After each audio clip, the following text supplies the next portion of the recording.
आणि उपस्थित पालकांना जास्त नाही, कारण आपण सुरुवात करतो.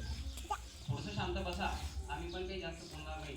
महत्वाचं असतं आपल्या भविष्यासाठी ते कदाचित टर्निंग पॉईंट ज्याला म्हणतो आपण, होऊ शकतं. म्हणून मी काही विचार मांडणार आहे.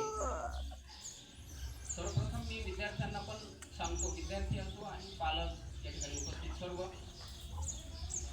आता आपण जे जे काही हे शासनाने आपल्याला ठरवून दिलेलं आहे, हर घर तिरंगा आपल्या भारताचा कार्यक्रम नवीन सुरुवात झालेला आहे.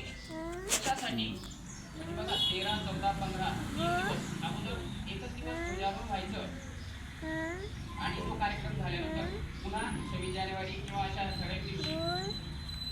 आता शासनाने काय केलेलं आहे, 3 दिवस आणि तुम्हाला विद्यार्थ्यांना सुद्धा नागरिकांना परवानगी दिलेली आहे की तुम्ही सुद्धा ध्वज लावू शकता, परंतु त्याची आपल्याकडून काळजी घेतली जात नाही.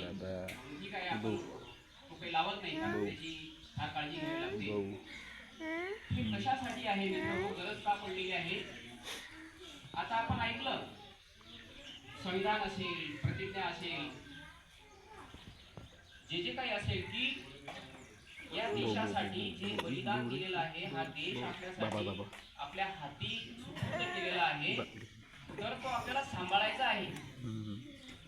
जसं आपलं घर, आपली शेतीवाडी आपण रोज जातो, आपल्या हातीमध्ये बाग, कोपरा, हे आपलं आहे, हे राखलं गेलं पाहिजे, हे असंच राहिलं पाहिजे. जशी काळजी घेतो तशी आपल्याला या देशाची काळजी घ्यायची आहे. हा देश माझा, मी देशाचा.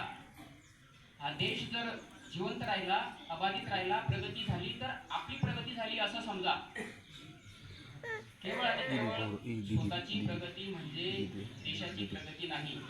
आणि खूप सोपं आहे मित्र, या ठिकाणी बसलेले माझे विद्यार्थी, गावातील सर्व ज्येष्ठ श्रेष्ठ मंडळी, तरुण मंडळी, मी सर्वांना सांगतो बघा किती सोपं आहे की लोक काय आहे, भारताचा उद्देश की गरिबी नष्ट झाली पाहिजे, बरोबर. आता एक मुद्दा घ्या, गरिबी खूप सोपं आहे. तुम्हाला असं वाटेल की काय खूप अवघड प्रश्न आहे, होतो काही अवघड नाही.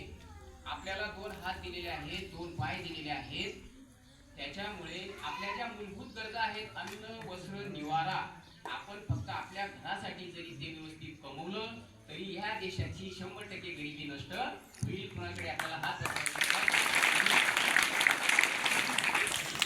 सोपं आहे. त्याच्यानंतर आपली प्रगती झाली तर खूप आनंदाची गोष्ट आहे. बघा मागे आता तुमच्यापैकी पण लक्षात असेल की एक मुलगी रेल्वेतून पडली, तिचे दोन्ही पाय कटले गेले, ती रात्रभर त्या रुळांमध्ये राहिली, त्याच्यानंतर ती दवाखान्यात गेली, तिला पाय लावले, नंतर ती